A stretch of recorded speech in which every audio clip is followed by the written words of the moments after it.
quand c'est pas bien traduit, on se moque tout de suite. Et quand c'est bien traduit, on ne remarque pas que c'est bien traduit. C'est juste naturel. Je m'appelle Jean-Baptiste Fleury, je travaille dans l'industrie du jeu vidéo depuis maintenant plus de 25 ans. Je suis un passionné de jeux vidéo, j'ai commencé à jouer quand j'avais 8 ans sur des premières consoles, les premiers jeux qui s'appellent Pong, ou des premiers jeux en salle d'arcade comme Centipede ou Defender, ou des choses très très anciennes. J'ai travaillé dans le jeu vidéo depuis que j'ai 20 ans, j'ai commencé comme testeur de jeux. C'est intéressant de comprendre comment on fait un jeu vidéo. Et quand on est testeur de jeux, on comprend qu'un jeu vidéo, ça se fait pas comme ça, c'est pas des idées qui sortent, c'est qu'il y a énormément de travail et il y a beaucoup de réglages en fait. Et le principe d'être testeur, c'est on a des versions du jeu qui sont produites et livrées par les développeurs, les artistes et toute l'équipe de production. Et ensuite, il faut qu'il y ait quand même quelqu'un qui joue au jeu pour vérifier d'abord que le jeu n'a pas de bug, que quand on appuie sur le bouton saut, il y a bien le personnage qui saute comme prévu. Puis après, il faut vérifier que c'est quand même assez fun et amusant. C'est ça qui est intéressant, je dirais, dans le test. Et puis, c'est finalement ça qui est intéressant, c'est parce qu'on fait ces jeux pour que des gens y jouent et pour qu'ils prennent plaisir. Au début de l'histoire du jeu vidéo, par exemple, on essayait de copier la réalité. Donc, si on appuie sur le bouton saut, on allait voir un développeur qui allait programmer pour que le personnage prenne de l'élan et qu'ensuite il saute. Sauf que quand je suis un joueur et que moi je suis dans mon espèce d'univers, mon fantasme de jeu vidéo, au moment où j'appuie sur le bouton saut, c'est au moment où mon cerveau dit « mais il faut que tu sautes ». Et donc si le personnage s'appuie et saute, il y a un temps de délai qui est un peu frustrant. Et ce qui est intéressant, c'est que justement au bout d'un moment, on est en train de dire « non mais attends, il faut que tu accélères beaucoup cette animation, d'ailleurs supprime-la ». T'appuies sur le bouton et le personnage saute. Oui, mais c'est pas réaliste. Ok, c'est peut-être pas réaliste, mais c'est fun. Ah, t'as raison, c'est fun. Donc le test, c'est très très important et ça permet de rentrer à l'intérieur du jeu et de découvrir beaucoup d'élèves, beaucoup de jeunes qui commencent une carrière de jeu vidéo. La petite porte d'entrée, mais qui est une porte qui est assez importante, c'est la porte justement du test. Comment je me suis retrouvé à travailler sur Zelda Ocarina of Time? Alors ça, c'était vraiment chouette parce que j'avais un très bon pote qui s'appelle Julien Bardakov et on faisait énormément de jeux vidéo ensemble. On faisait beaucoup de jeux de combat et puis donc on passait des soirées ensemble sur Tekken, sur Soul Calibur, etc. En fait, j'apprends, il me l'avait pas dit, mais j'apprends qu'il était traducteur chez Nintendo et il me dit écoute, je vais partir au Japon pour traduire un jeu qui s'appelle Zelda Ocarina of Time. Alors moi, j'étais pas très joueur de Nintendo, hein, donc je dis bon, Zelda, j'ai entendu parler, j'ai vu les pubs à la télé et tout, etc. Mais ça me plaisait pas trop, je trouvais ça enfantin.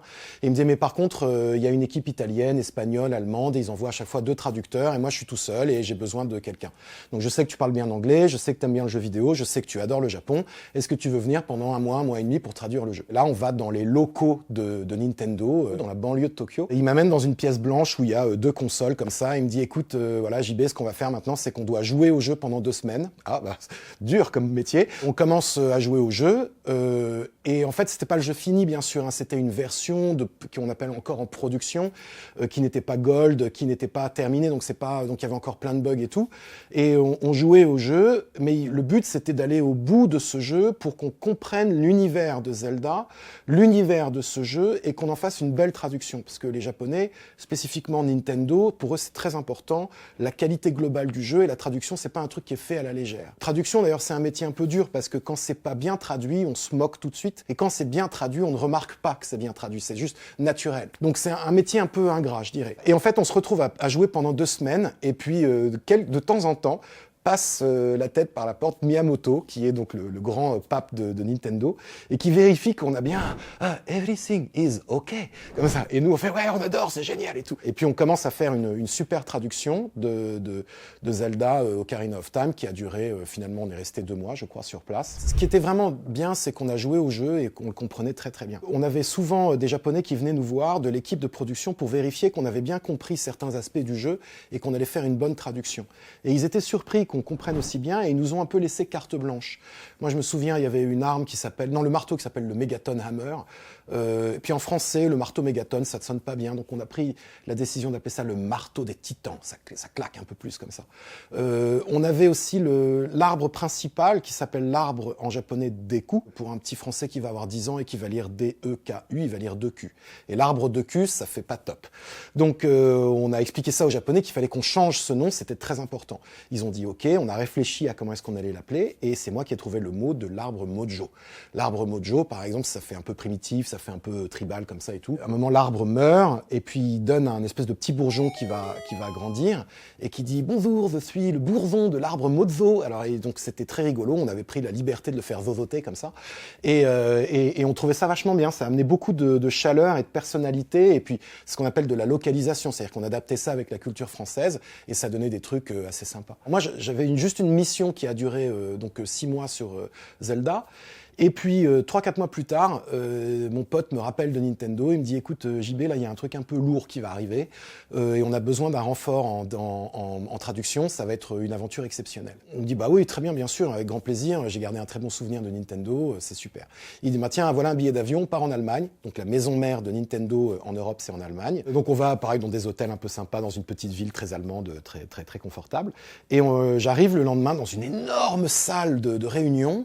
Et là, il y a tout un banc entier de japonais. Il y a beaucoup de discussions, et puis ça parle japonais, anglais, etc.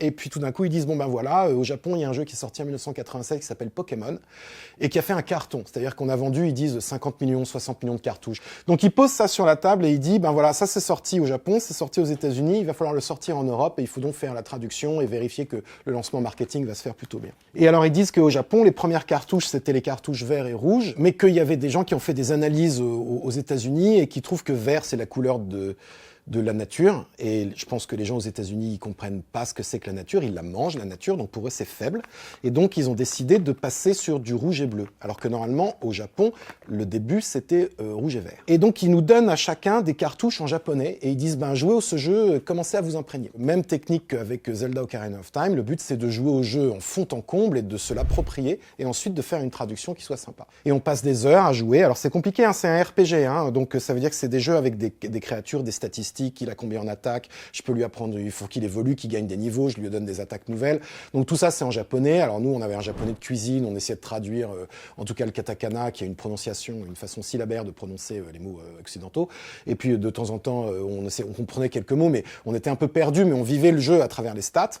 Puis après on a joué à la version américaine, et puis après ça a été, ben maintenant faut traduire. Génial, traduire Pokémon, c'est une super idée, mais ils nous ont dit il faut traduire les noms des Pokémon. Et ça, c'est ce qu'il y a de plus intéressant, c'est ce qu'il y a de plus amusant. Parce que dans ce jeu, on passe son temps à courir après 151 Pokémon qui sont tous plus rares les uns que les autres.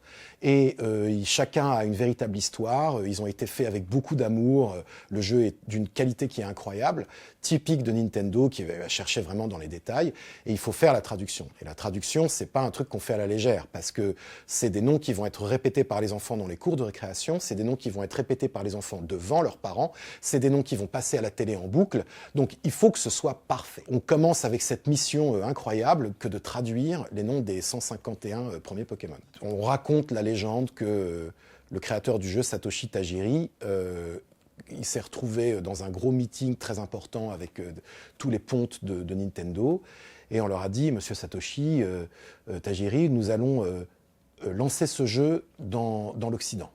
Ah, bon, super. Et il va falloir traduire le jeu. Bon, c'est normal. Et on pense que beaucoup des noms japonais ne pourront pas être prononcés correctement par les Occidentaux, donc il va falloir les traduire. Surtout que chaque nom a vraiment une signification particulière. Et en fait, il dit « Ah bon, mais va falloir vraiment traduire les noms de tous les Pokémon que j'ai inventés ?» Et on lui dit « Oui, il va falloir. » Et en fait, il s'est mis à pleurer. C'est une légende qu'on raconte, je ne sais pas si c'est vrai, mais en tout cas, ça montrait à quel point le créateur du jeu a mis son âme dedans. Hein. On raconte que quand il était jeune, il faisait des combats d'insectes dans les cours de récré, que c'est comme ça lui est venue l'idée de Pokémon, qui était son projet qu'il a depuis une éternité. Et donc, on commence à faire la traduction des noms. Pareil, un fichier avec une colonne des noms en japonais, une colonne des noms en anglais, puis une colonne des noms en français. On réfléchit à faire de la traduction, on fait du brainstorm Enfin, il fallait trouver 150 noms. Et alors, c'est pas des noms qu'on trouve comme ça, parce qu'on peut pas les appeler de façon n'importe comment. Ils ont tous ce qu'on appelle un secret meaning, une signification un peu secrète. Alors, je donne un exemple. Le Pokémon qui s'appelle Salamèche, en japonais, c'est Hitokage. Et Hi, c'est le feu, Tokage, c'est le lézard. Et donc c'est le lézard de feu. Jusque-là, on peut pas être plus descriptif que ça, hein, ça fait lézard-feu, quoi. Sauf que lézard-feu, déjà en français, ça sonnerait pas bien, c'est pas très joli, donc il fallait trouver un truc comme ça. Mais Hitokage, ça sonne bien. Sauf que Hito, c'est l'homme, et Kage, c'est l'ombre. Et en fait, il a une queue qui a une petite flamme qui est derrière, la flamme projette une ombre sur le mur, et si on regarde sur le mur, on voit la forme, en fait, d'une silhouette d'un homme. Pourquoi? Quelle signification particulière en japonais? Je sais pas, mais ça sonne un peu mystique.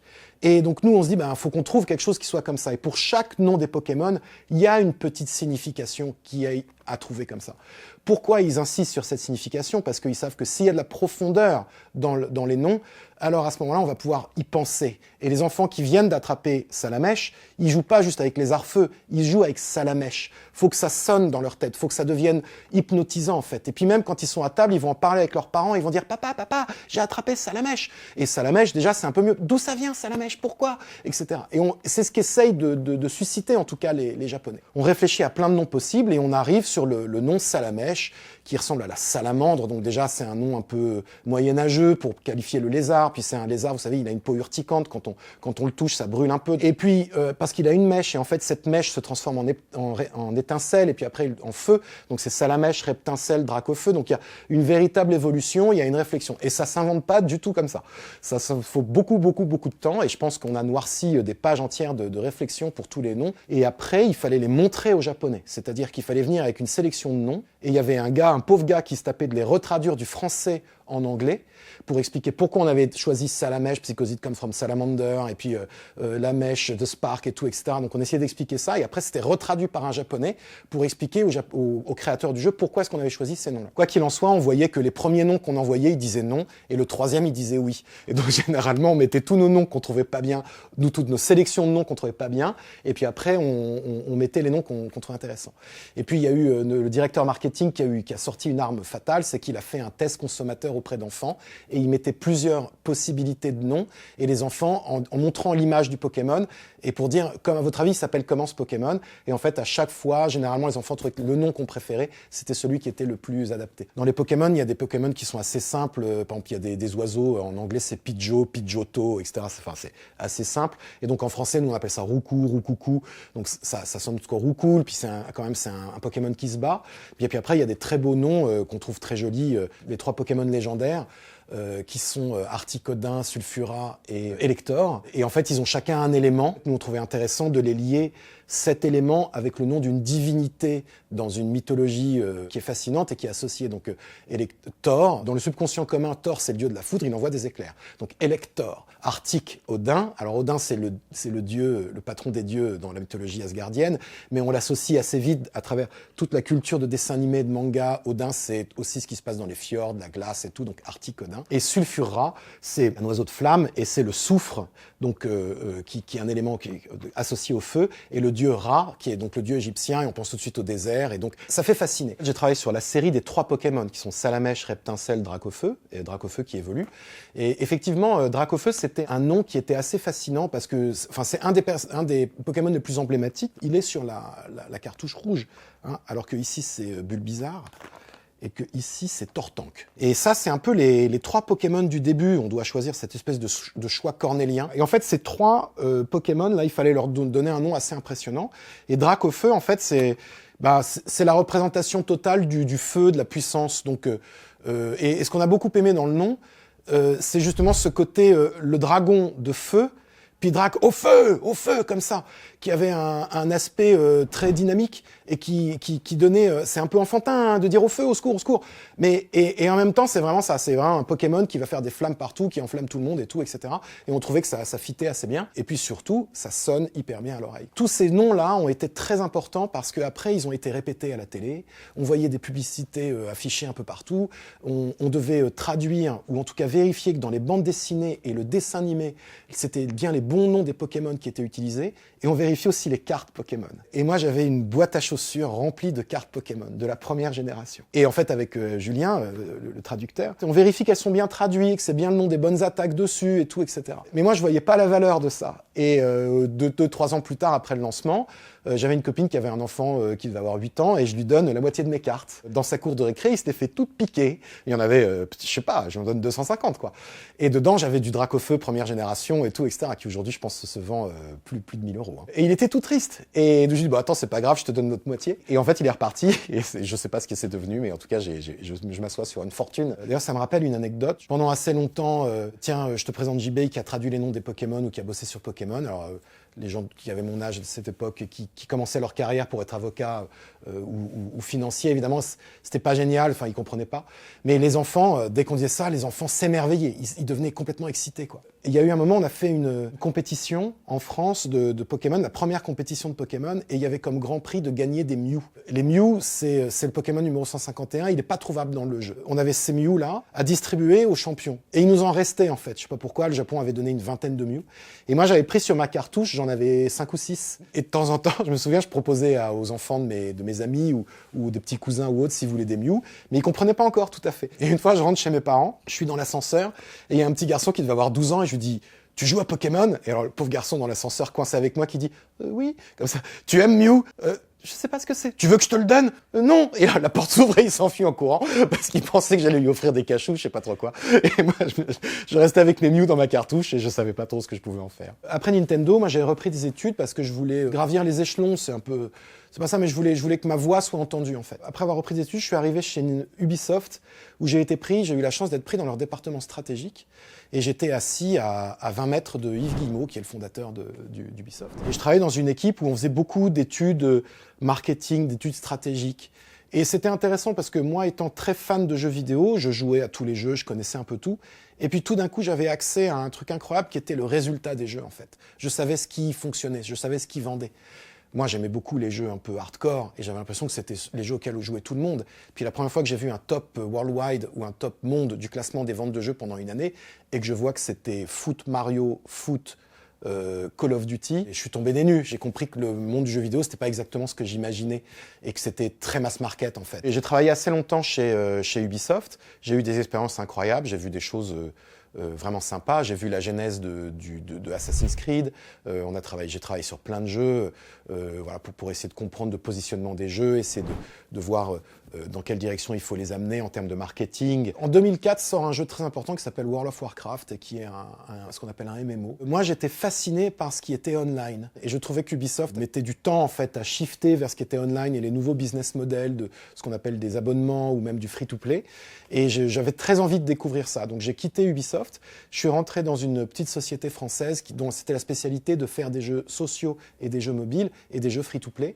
Et là, j'ai découvert cet univers qui est incroyable parce que dans le jeu vidéo classique, on fait un jeu et puis il y a un mec génial qui dit il faut le faire comme ça.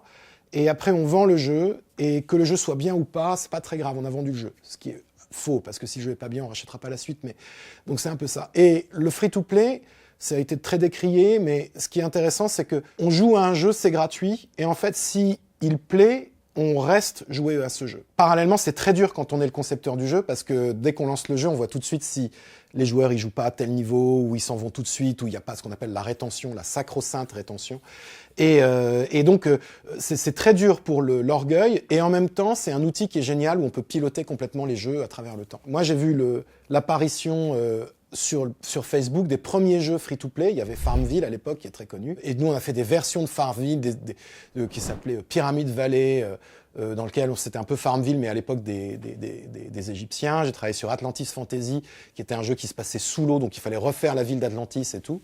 Puis on a fait un jeu qui était génial, un jeu de combat où on mélangeait des types de jeux, alors par exemple des robots avec des morts-vivants, et ça faisait un robot mort-vivant, et après on allait se battre avec ces créatures et tout, ça s'appelait Mutant. Et j'ai eu ce plaisir d'ailleurs de créer un jeu avec évidemment toute une équipe, hein, j'étais pas tout seul, mais de mettre plein de choses de moi dans ce jeu, et plein de choses de tous les gens importants qui voulaient mettre quelque chose dans le jeu, et puis quand on a lancé ce jeu, il y avait des gens qui disaient « Ce jeu est génial, j'adore ça, c'est un jeu qui est facile à comprendre mais difficile à maîtriser. » Alors ça, c'est le compliment ultime. Hein. Et on se nourrissait de ça, de cette énergie. C'est un moment qui est extraordinaire. Quand on a le plaisir de travailler beaucoup sur un projet comme ça, de le lancer et de voir qu'il y a un émerveillement chez le consommateur, je pense que c'est une raison pour laquelle on fait ce métier, en fait. En tout cas, faire des jeux vidéo. Après toutes ces aventures, moi, ce que je voulais, c'était monter ma boîte de jeux pour faire les jeux pour moi, pour montrer au monde que je sais faire des jeux d'une certaine façon. Je suis allé chercher une ancienne collègue qui s'appelle Charlotte Lavergne, et puis elle aussi, elle végétait un peu dans son coin. Elle avait envie de faire quelque chose, en tout cas de produire quelque chose. On s'est associés tous les deux pour monter une société qui s'appelle Super Cozy, qu'on a créée maintenant il y a 1 an et demi. On a levé des fonds, on a levé 2 millions d'euros pour commencer notre activité. On a une équipe de 10 personnes et on fait des jeux vidéo sur mobile. On fait des jeux simples pour l'instant, des jeux très accessibles avec des gameplays très simples et tout, parce qu'on n'a pas non plus l'argent pour faire le prochain Genshin Impact pour l'instant. Et on sait très bien qu'on monte petit à petit, mais ce qui est génial, c'est que on lance des prototypes, on les teste, Et en fait, quand ça marche, cette fois-ci, c'est pas le travail d'un autre, c'est vraiment notre travail à nous et on est hyper responsable de ce qu'on fait et on adore ça. C'est le plus beau moment de ma vie.